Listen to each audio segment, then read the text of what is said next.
Thank you very much for a really nice start to the evening.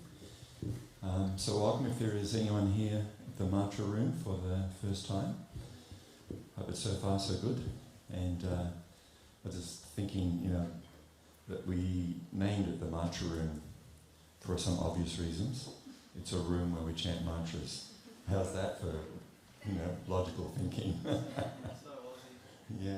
Well, actually, part of the idea came from years ago. I was working in Sydney, roadieing for different bands and things, and there was the best place to go for music was a place called the Manzel Room. That's where the highest quality, musicians went, and so it was kind of like a combination of wanting to have high quality, music and experience for people, and it's all about the mantras, not about the drugs, which is what the Manzel Room was about back in the 80s. So it's really, really very, very simple practice, as we've just experienced. Generally, although not always, someone will lead the meditation, the mantra meditation, in the form of music, singing, kirtan, and everybody else gets to listen. So while we're chanting, part of the experience of kirtan meditation is that everyone else gets to listen. So you're meditating, rather, because the mind has a tendency to want to wander all over the place and think about things that are upcoming or things that happen today or plans that we've got, for the coming week. So there's a tendency for the mind to want to wander here and there. But to really dive deep into the experience of kirtan, we can also put just a small amount of attention into listening to the person who is chanting or leading the kirtan. That way we can become absorbed even more in the experience, and then we get to sing as well. We get to contribute to the experience. So if you'd like to join in, sing nice and loud, and like me, be unafraid of what your voice sounds like, and just really sing from the heart, sing out, and contribute to the whole experience. But if you're shy and you just want to experience it, you can just kind of sit there quietly and listen, and you'll still derive the same benefit from it as well. So whatever you like to do, please experience it. So now we have a guided meditation for about 10 minutes or so, and then we'll continue with some more kirtan. And then tonight we have 20 minutes or half an hour or so where we speak about yoga wisdom. And maybe if someone has a question that, maybe for a broader, rather than a personal question, but a question for a broader audience that other people may be interested in, then you're welcome to ask a question, and I'll do my best to, to answer it, whatever it's a question or a topic or something like that. So consider that if you'd like to ask. And then we just continue after that for the rest of the evening with lots of kirtan. And then we wrap up with a vegan / vegetarian / gluten-free / sugar-free / taste-free meal. If you leave all of them out, what do you got left? Water. Yeah. No, somehow or other our friends who are providing us with the meal have some way of making everything taste really good. Okay, so let's have our guided meditation now. You can start just by taking 2 or 3 nice, deep, relaxing breaths. Just begin with focusing in on the rhythm of your breath. Just feeling the shoulders dropping and relaxing as you let go of whatever tightness or tension has built up. So we're also going to be letting go of the different things that the mind is wanting to cling on to, the different journeys and trips that the mind wants to take us on. So we're here for a different journey, an inner journey. So when the mind tries to draw us away onto these other journeys, we don't try to block the mind or fight with the mind. We very effortlessly and easily come back into to the meditation as we are practicing it.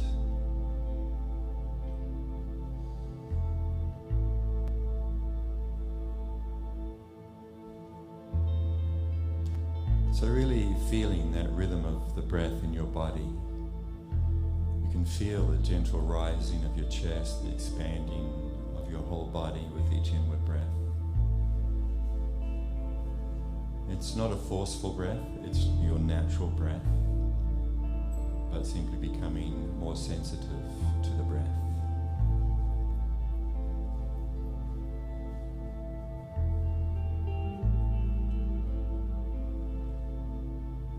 And we're experiencing each outward breath, taking us a little deeper to a place of relaxation. As we consciously soften our body and let go of the tension that has built up.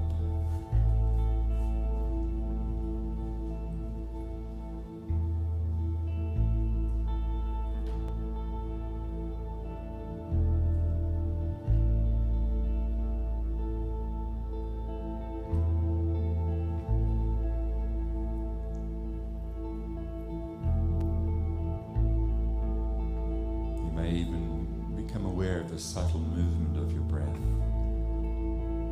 experiencing the cool breath as you inhale through the nostrils. Become sensitive to the warm breath as you exhale through the nostrils.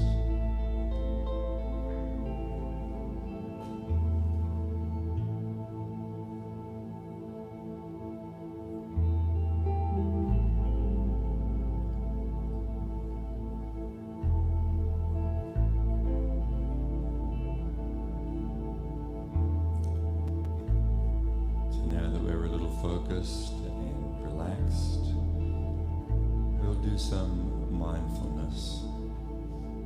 This is also very simple, nothing to try to focus so deeply on. It's very simple. We begin by stepping back from the mind. The mind is constantly jumping from one idea and one thought, one desire, one concern, a responsibility, plans, regrets. These are all constantly moving through the mind like a stream of thoughts. But we are not our mind. We are not our thoughts. We are like the peaceful, silent witness, the observer who is sitting on the bank of the stream, simply watching the flow of the stream pass before us.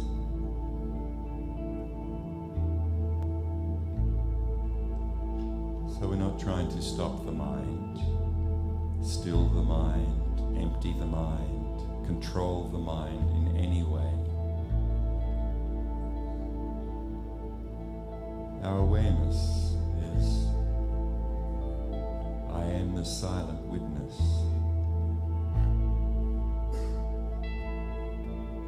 I make no effort to think, but thoughts come automatically.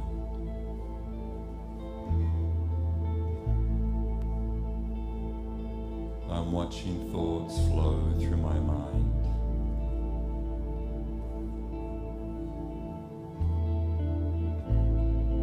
I am aloof from them.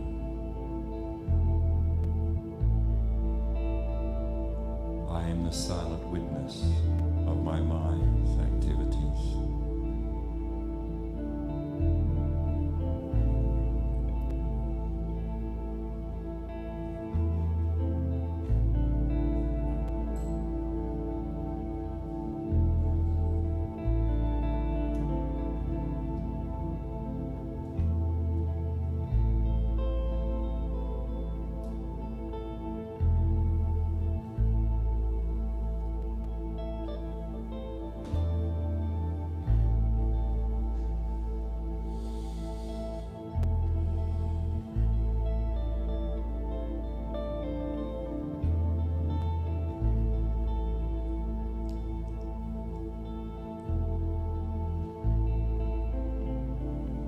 And now, in a moment, we're going to harmonize our breathing. Then, starting on the third outward breath, we add the mantra Goranga. This becomes the focus of our meditation. With each inward breath, we silently repeat Goranga. And on each outward breath, we audibly say Goranga.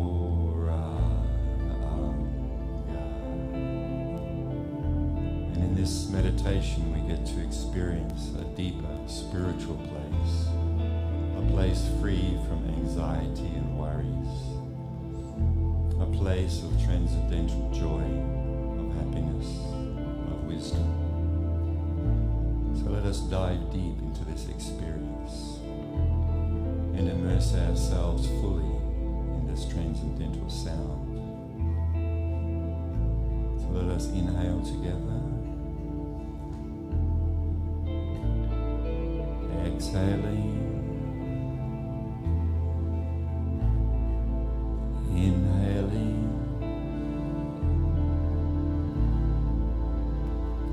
exhaling, deep inhalation,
Good crowd tonight. Thank you so much for coming. Yeah, more people coming in. Yeah. If anyone's looking for some comfortable seats, there's 3 right up the front. Right. 1, 2, 3, 4. Yeah, if you want to come up front and get a good bird's eye view, please come up front. There's cushions and chairs there, and another one there.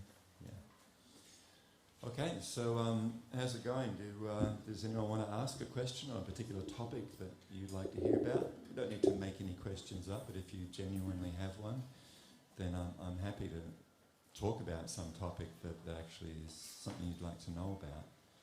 And if I can, I'll be happy to share what I've been given. Have a looking. How's shy people? All shy people going? Everybody here is shy when it comes to this. No pressure, but we'll just stay here until someone asks. No, we won't. No, it's just if you'd like to, you're welcome.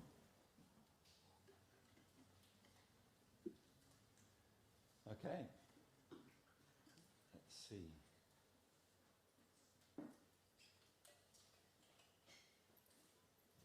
I did have an idea on something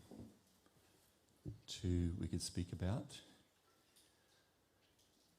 Before speaking, I'd like to take a few moments to pay my respects and gratitude to my spiritual teachers and to Nityananda, Lord Chaitanya, and to the Supreme Soul, Krishna. Nama Om Vishnu Padaya Krishna Prestaya Bhutale Srimate Siddha Swarupananda Paramahamsa Iti Namini Shri Krishna Chaitanya Prabhu Nityananda Shri Advaita Gadadha Shivasadi Gaur Bhaktivinoda Hare Krishna Krishna Krishna Hare Hare Hare Rama Rama Rama Hare Hare. So that's a reminder to check our phones. I haven't checked mine. I did. Mine's on silent. So, what can we talk about? I came across just came up in my feed somewhere along the line. There's a thing called where they actually measure happiness. Different countries' happiness around the world, and apparently there's a deep plummet in happiness. There is an epidemic of unhappiness. Any of you been caught by that, or you are inoculated against unhappiness? Or you're not game? It was. It's not surprising to someone who has studied spiritual text and spiritual truths. Spiritual life actually is all about happiness. You know, sometimes when people think of spiritual life, they think of something opposite to material life, for a start. It's got to be something different than material life. And it's got to be something serious, right? It's got to be deep, profound, serious. These are not wrong. But it's almost like we have to give up the world in that sense, which includes things like relationships, fun, joy, happiness, to become serious about, advancing spiritually. But this is not the case. In fact, spiritual life is all about finding that highest happiness. That's actually what spiritual life is. The pursuance of the spiritual quest is to find that happiness, that joy, that pleasure, which is not temporary, which is not impermanent, and which is fully satisfying. So I worked out, and actually I didn't work it out, I Googled it. How many minutes are there in a day? Anyone know? I actually wrote it down in case I forgot. 1,440 minutes in a day. 1,440 minutes in one day. That's quite a lot. If we were to be a bit introspective, and actually, if we could objectively keep a journal You know how many people could kind of say it's good to journal. You know, you can kind of learn things about your life and you can improve your life if you journal, you know, writing things down. So if we were to objectively journal even just one day, let alone a week or a month, out of those 1,440 minutes that each one of us equally has, this is where there's complete equality across the board, our age, sex, nationality, social status, whatever it might be, we all have exactly the same, equal amounts of this 1,440 minutes in every single day. If you were to journal, being honest, out of that 1,440 minutes, how many minutes can you actually say you are joyful and fully happy? I'm not talking about, I'm not feeling too bad. You know, if someone asks you, how you doing? Oh, I'm doing okay. I don't mean that stuff. I mean when you are truly joyful, truly happy, and not longing or wanting or desiring anything. That you are fully satisfied within yourself, joyful. I don't mean artificially. I don't mean positive thinking. Oh yeah, how are you? Oh, I'm great. Doing really well. I don't mean that stuff, right? I mean actually, truthfully, deeply, profoundly, that you are actually joyful. But anyone hazard a guess? No positive thinkers allowed, because they lie, even to themselves. I remember there was this one really nice gentleman who was coming around to our kirtans and things for a number of years. And sometimes we speak about the topics of loneliness, we speak about topics of death, of unhappiness, the problems, the miseries of life. And he said it was too negative for him. So he decided not to come. And now we run into each other regularly, going for walks and things. And he has a really good set of Bose earphones on thing. And he's just listening to positive thinking tapes. Just constantly reinforcing, constantly positive thinking. Back in, actually it was in my dad's day, and I only kind of know about it because of my dad. There used to be this, I forget who it was, Dale Carnegie or someone like that. And when you get up every day, and my dad tried this for a while, and every day when you get up, you go into the bathroom and you look in the mirror and you say, what do you say? No old people here. No one's even heard of Dale Carnegie, have you? I think he had a book called How to Win Friends and Influence People, something like that. So what you're meant to say is, you look at yourself in the mirror, your body, which is not yourself, and you go, every day, in every way, I am getting better and better. And this was your affirmation for the day, right? Well, I look in the mirror and go, God, every day in every way you're getting older and older. Every day in every way there are more wrinkles, there's more grey hair, and you're not the youth looking back at you as they used to be. So this is called realistic thinking. And in the yoga teaching, in fact, it goes so far, Krishna in the Bhagavad Gita goes so far as to say very directly, from the highest planetary system to the lowest planetary system, and all the planetary systems in between, which is Earth is considered in between these different planetary systems, all are places of misery where repeated birth and death take place. How does that grab you for some positive thinking? So here's the supreme authority, Krishna himself is saying, from the highest planetary system to the lowest, all are places of misery where repeated birth and death take place. How about that? Isn't that pretty cool? Now for some reason, we don't like to hear that. For some reason, we feel a little disturbed by that. Is that not true? You can be honest here, we're all friends. Why? Why does that disturb us? And if you look at it objectively, is it not true? Is it not true? It is true. So this study that I saw was It probably wasn't the unhappiness study. It was probably the happiness research. Anyway, they have them every year for about the last 25 years or something. And unhappiness, there is a pandemic, an epidemic of unhappiness in the world. And apparently it peaks at 45.7 years. The time in someone's life when they are at the most unhappy. Worldwide, 170 countries or whatever it was are part of this research survey thing. So those of you who are 47.5 years, you've got a good 2 months left before you find your peak of unhappiness. You can only joke about this when you have a solution. Otherwise it does seem a bummer and it does seem pessimistic. So there was a couple of things I got from the article that I thought I could share.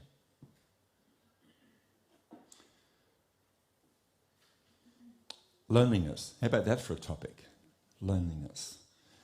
Public health experts tell us loneliness is killing as many people as obesity and smoking put together. Loneliness is killing as many people as smoking and obesity put together. Germans are lonely, the French are lonely, the Scandinavians, who are apparently higher up on the list in the happiness survey, are lonely. The Scandinavians, apparently the happiest people in the world, according to the UN World Happiness Report, are lonely. One of the previous Prime Ministers of England, Theresa May, appointed a minister for loneliness. A minister for loneliness to help people overcome loneliness. And part of this article was saying this loneliness and this unhappiness is increasing decade by decade, going back to the 1910s, 1920s, 30s, 40s, 50s, just up to now. Loneliness and unhappiness are increasing, not decreasing, which is kind of strange when you think about it, because we have much more facility for material enjoyment than we have ever had. Poverty, the relative rate of poverty worldwide is just not anywhere near it used to be. More people are above the poverty line than ever before in the history of humankind. And so part of this article said, though people have more money, better health care, better health, better housing and more education, and live longer than any other time in history, they, especially young people, are unhappier than at any time since data collection began. How about that? If you look around the world, we look around Australia, which is like heaven. Australia is one of the most opulent countries in the world. And yet we still, I won't go through all the statistics, but the symptoms of this lifestyle bringing us joy, fulfillment, happiness is not there. So we are meant to ask the question and understand why. And if we look at our own life, as I started with, out of the 144 minutes in a day, how many of those minutes are you factually joyful? Factually. Not, hoping for something good to happen or just so drunk or drugged that you don't know whether you're happy or unhappy, but you're actually factually happy. It would be lucky to be 1%. That would be a good day if it's 1% of that 144 minutes. So I was also reading, there was this philosopher that I used to be into years ago when I was an atheist. His name was Bertrand Russell. He was a very highly intelligent philosopher and caring personality. And he said this, "My purpose is to suggest a cure for the ordinary day-to-day unhappiness from which most people in civilized countries suffer, and which is all the more unbearable because, having no obvious external cause, it appears inescapable." No obvious external cause, this unhappiness. Because once we have enough to eat, we have somewhere to live, we have friends, we have family, according to a certain worldview, we should be happy, we should be satisfied. But this is not the case. So yoga actually encourages us to ask the question, why? Not just to go through life on the surface. The opportunity of this human life is to actually ask that question. Why am I suffering? I do not desire to suffer, even a sore toe, let alone something worse. So we are meant to actually ask that question. Why am I suffering? Why is there suffering? And in that way, we can seek a solution. We can actually find where is actual happiness, satisfaction to be found.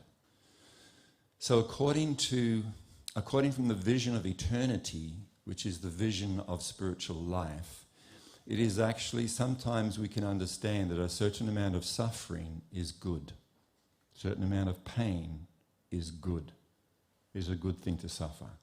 What do you think? Not many people are nodding their head, because most of us, we don't want to suffer. But how can suffering be something good? It's actually not that hard to understand if you think about it a little bit, because it motivates me to find a solution. If I'm just drugged out on positive thinking and I don't want to see any of the suffering, it means I'm not going to search for a solution and find where real happiness is to be found. This understanding is in every single spiritual tradition since time immemorial. Every single tradition speaks to this idea. So let us not just be enamoured and swept away by the superficial nature of our modern society and what's put forward by the influences, as they say, and see a little deeper into existence. In the same way that, let's say someone is getting bad headaches, really like excruciating headaches, and maybe insomnia and different things like that. Now they have a couple of options. One is that they can just go positive thinking route. Every day in every way I'm feeling better and better. I do not have headaches, I feel joyful, I feel happy, I feel contented, I am full, I am perfect just as I am. Right? Have you ever tried any of those affirmations? I bet some of you have. So this headache, which is there every day and every night, they positive think it away. What do you think? Good idea? Not a good idea. Go to the doctor, go to your healthcare practitioner and ask. And they will say, look, let's do some tests, let's get some scans, let's do some bloods. And then whereas if, they have the tests and the test results come back and, the person's in the doctor's surgery and they're going, yep, no problems, no, it's all good. Just think positive and you'll be all right. Whereas in fact there's a tumour. The scans show the person has a cancer, has a tumour. So therefore the symptoms and them acting on those symptoms of the headache was actually brought them to a place of investigating why am I getting these headaches and is there a solution. So now there is the possibility of overcoming, the cancer, the brain cancer, because they didn't just wash away those symptoms and they sought out a solution. Is that understandable?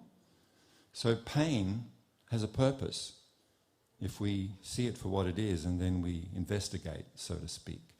So all of these symptoms of loneliness, these are symptoms. They are not a disease. Depression is not a disease. Anxiety is not a disease. These are symptoms of something underlying. Loneliness, where they have a minister of loneliness. It's so everywhere. And in our own life, we know the emptiness and the loneliness that can be there. Even in a really solid relationships, we still experience these things. These are not diseases. These are symptoms of an underlying problem. And it is ultimately a spiritual problem. They are symptoms of a deeper inner spiritual problem. So let us not put our headphones on and just, I am good, I'm getting better every day, I'm perfect and there's nothing wrong with me. And meanwhile, time is going along and looking in the mirror and the sweet bird of youth has flown the coop. This is another symptom, is the aging of the body. This is another good thing. You start to, when you see the aging, you see the first wrinkle, or you see the first grey hair. That obviously happened some time ago, the first grey hair. It's meant to be, it's meant to help you go, gee, what's this about? So I can either put dye in and cover it over and pretend it's not happening for a while. I remember years ago, it's years ago now, I started getting the first what's known as a liver spot. Does anyone know what a liver spot is? Or an age spot, they call it. So I Googled, getting rid of age spots. Well, I only had 2 or something, Okay, lemon juice, I think, was one of them, and there are a couple of other things you can do, apparently. I go, there's no harm. I'm not vain. So then all of a sudden there was 3, 4, now the whole hand's more liver spot than there is hand, so it's kind of like, I'll give up on that one. All right, that one's too late on that one, So these are all like symptoms, and, okay, all right, inescapable, the body is aging. Inescapable. So anyway, as you could tell, we could talk forever on this. But what, of course, this idea, let me see how far can we go.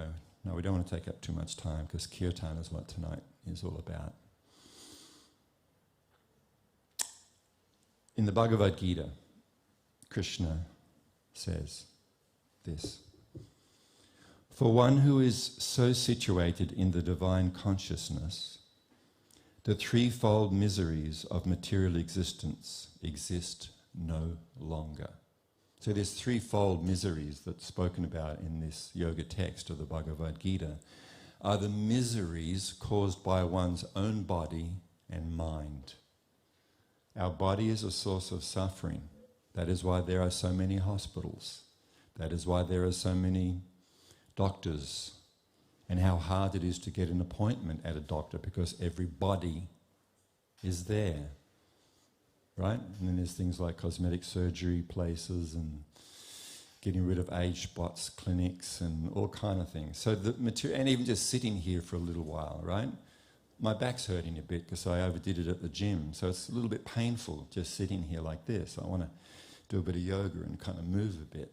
So the body is causing different degrees of some misery at all times, from stomach upsets to toothaches, arthritis, headaches, all different kind of things. There's such a whole variety of different miseries that the material body causes.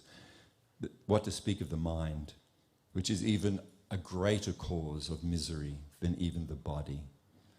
The mind, as we've said many times, the mind can make a hell out of heaven and a heaven out of hell. Everything can be going great in life, and the mind will find something to freak out about and to worry about. Mental health is a bigger problem, or is as big a problem as physical health, right? So one of the threefold miseries is miseries caused by one's body and one's mind. What other of these threefold miseries are there? Miseries caused by other living beings. One's parents,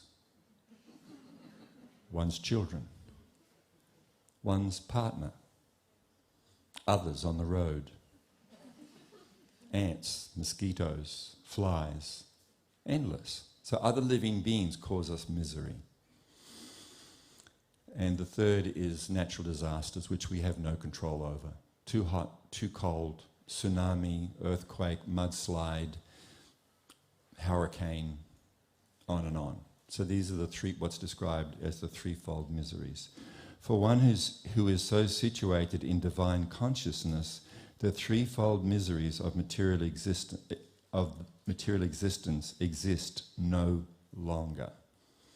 In such a happy state, one's intelligence soon becomes steady. One who is not in transcendental consciousness can have neither a controlled mind nor steady intelligence, without which there is no possibility of peace. And how can there be any happiness without peace? So this is just one little hint, clear, direct, but just one example that actually where real happiness is to be found is in divine consciousness, in transcendental consciousness. And just to cut to the chase so we can get back to the kirtan, we should understand that it is not unnatural that we are suffering in this world. That is not unnatural. It is natural that we are suffering. What is unnatural is that we are in this world. That is what is unnatural. That we, the eternal spiritual being, are in the temporary material world. That is unnatural.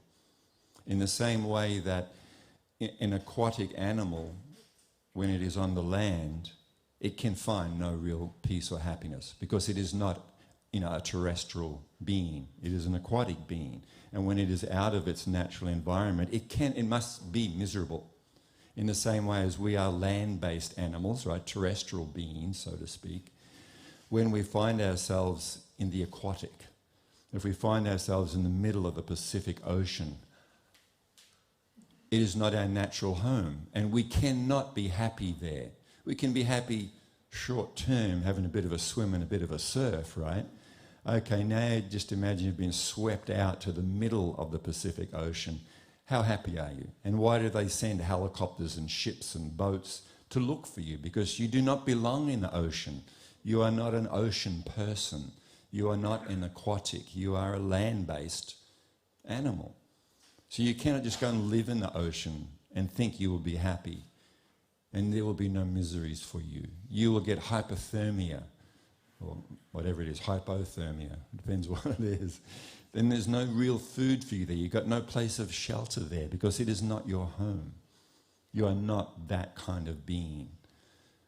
Similarly, we are the eternal spiritual being, part and parcel of the Supreme Soul. We are eternal and ever existing. This material place is not our home. This is full of impermanence, temporariness, and it is not, we are not of this nature. We are not material. We are not temporary. We are not impermanent. So in the same way as the aquatic animal being cannot find happiness, whatever it does when it is on the land, it needs to go back to its natural home. Is that easy to understand, right? So it's easy to understand why the fish is not happy when it's on the land. You don't need to do a deep study on why all the fishes who are on the land are miserable and unhappy. It's just freaking obvious that a fish is not going to be happy on the land. You don't need a deep university grant, and 20 years of study. Fish, mullet number one. Always unhappy whether it lived in Scandinavia or Australia, right? There's an epidemic of unhappiness amongst mullets who live on the land. That's what this study's about. The yoga teaching can tell you very quickly, easily, the reason for the misery which people are experiencing, even when we have everything that we need materially, because we are not material. It's actually as simple as that. So spiritual life, the system of yoga, is to help us come back to our natural state. And our natural condition is Sat, Chit, Ananda. We are eternal, full of wisdom and blissful by nature. So this whole system, this yoga system, is actually a path of self-realization to bring us, the spiritual fish, back into our real nature, to our real home. And it is joyful. So one can live in the world and not be of the world. And again, just to finish off on the idea of, in the yoga teaching, you many times see a lotus flower as a symbol for meditation and yoga through all cultures. Why is that? It's because the lotus flower can live in very dirty, polluted places, but be untouched by the pollution because it is above, right? So a lotus flower has a long stem. So although it's in the polluted water, it is above and untouched by the pollution. Is that understandable? So similarly, through meditation, through spiritual cultivation, we can live in this world, which is not our natural home, but simultaneously be experiencing the joy, the ananda, the bliss, which is our real nature. Because we are in touch with the eternal, with the spiritual, with the supreme. Now, according to the yoga text, the easiest way to achieve that, the easiest way that everybody can practice, is what we are doing tonight. The hearing and chanting and the meditation upon transcendental sound. So because I've spoken too long now, I'm not going to go into the details of that, but this is the joyful, simple, sublime way in which every single one of us can actually come to that transcendent place and find that joy, that peace, that happiness which is there within us. So do not be surprised if you go through life and are sometimes miserable. It is meant to be. But you have a place of joy, of happiness, of satisfaction. It doesn't cost you anything, and every single one of us can actually access that place. It is very simple to do. Thank you very much.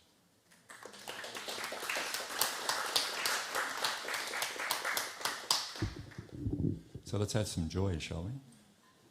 Enough of this negative stuff.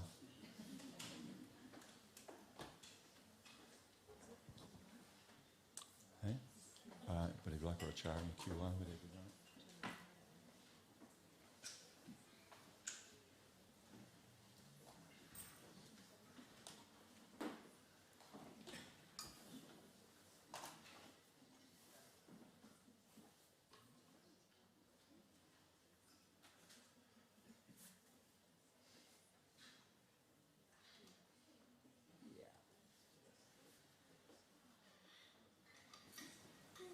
Okay, so if you like, you can stand up for these ones we're going to do. They're a little bit more up-tempo than the earlier ones. So if you feel comfortable and would like to, you can stand up and move and clap and sing.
bass players here? You know, not in heaven soul, any?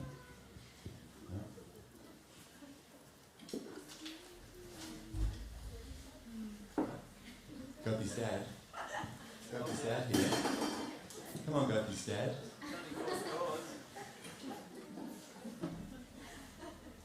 Come on. We know who you are, we're looking at you. Come on, it's just knocking on heaven's door. Someone take it to him in the audience. A wireless one.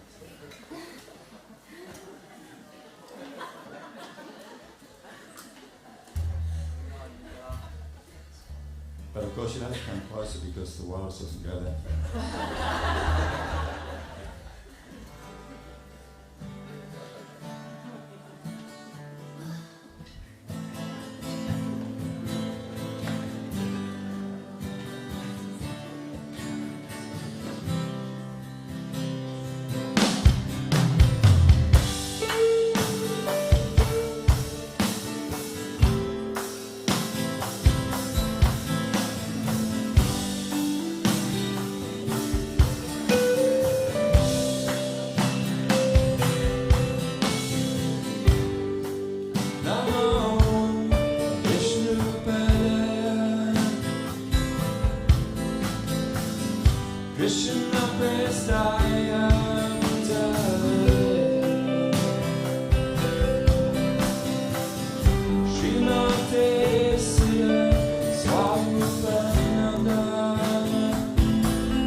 So nice, so beautiful.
Thank you, Gopi Stan.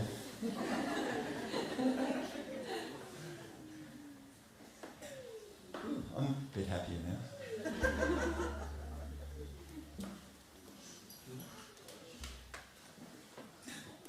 Officially we have 5 minutes, but we want to do, well, I wanted to do another tune. You guys okay with that? Yes. Well, I'm not going to do it. I'll do it together.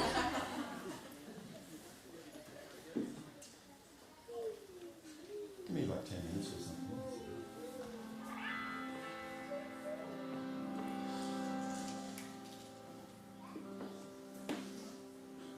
Two, one.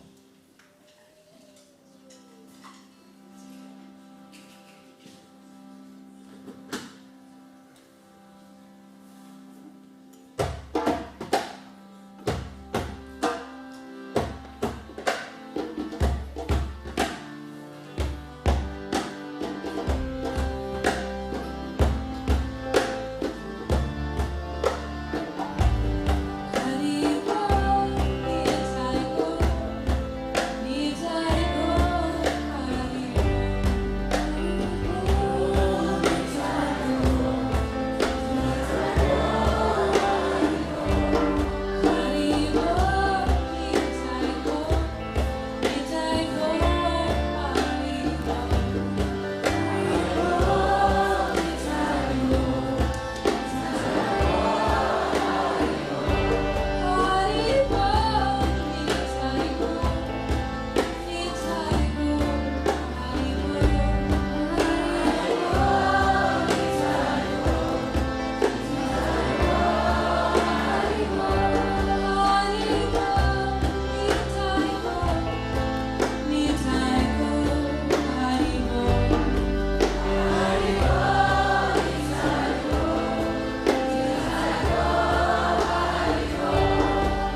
Advaita Namane Rajashri Krishna Chaitanya Prabhu Nityananda Shri Advaita Gadadhar Shivasadi Gaur Bhaktivinoda Hare Krishna Krishna Krishna Hare Hare Hare Rama Rama Rama Hare Hare. It was worth getting that last one in, wasn't it? So thank you very much. We've had a great time. And thank you very much. We hope you had a nice time as well. So we have a very nice meal coming out soon. Please stay seated. Pack up after the meal, we have one big bin where everyone can put their compostables. So your plate, your fork, and any leftover food is all compostable. Please don't put any plastics in there because that gets taken away and composted. Tonight we do not have our cleaning fairy. She's at home with the flu. So we would love some help with the pack up and the vacuuming and mopping and all that kind of stuff that happens afterwards. So if you are able to stay and help, there's a very specific way that we Tetris everything into those cupboards and look after our floors and everything. So we have a clean-up captain, and his name is Nitai. Nitai, can you stand up and make yourself known to everyone? Give our clean-up captain a round of applause. For those of us who are about to clean, we salute you. And the other announcement that I have been informed that I should make is for those of us who loaned us drums for our drumming workshop on the open day, please collect them from the shop area on your way out, and thank you very, very much. It was wonderful. Coming up soon, in 2 weeks actually, we have our Yoga Day Festival, which is here at a yoga studio, and that'll be a full day of really wonderful yoga-based activities. So we'll have kirtan, we'll have meditations, relaxations, yoga asana asanas, classes, we'll have wisdom talk, vegan food truck out, a couple of vegan food trucks out the front. So it'll be a really wonderful day, well worth attending. Please come and bring some friends. That's the 20th of June, Sunday right here. 20. Full Day of activities, followed by the mantra room at night. So it's going to be a really, really wonderful day. Note it down in your calendars. Put it in your phones now. Come on. If someone could turn the lights up, please, so people can see what they're eating. Yeah. And please enjoy your meal. And if you can help us out with a donation, there is a box for coins or notes. And just right there next to Tash, who's waving her arms like a traffic controller. And also there's a tap point, so you can just tap a credit card and take it out of that if you don't have cash. Thank you and good night. Haribo. Haribo. And don't forget, we're always open. If anyone wants to come and have a chat, if they have any further questions or just want to catch up, then I'm always open, always willing to have a chat.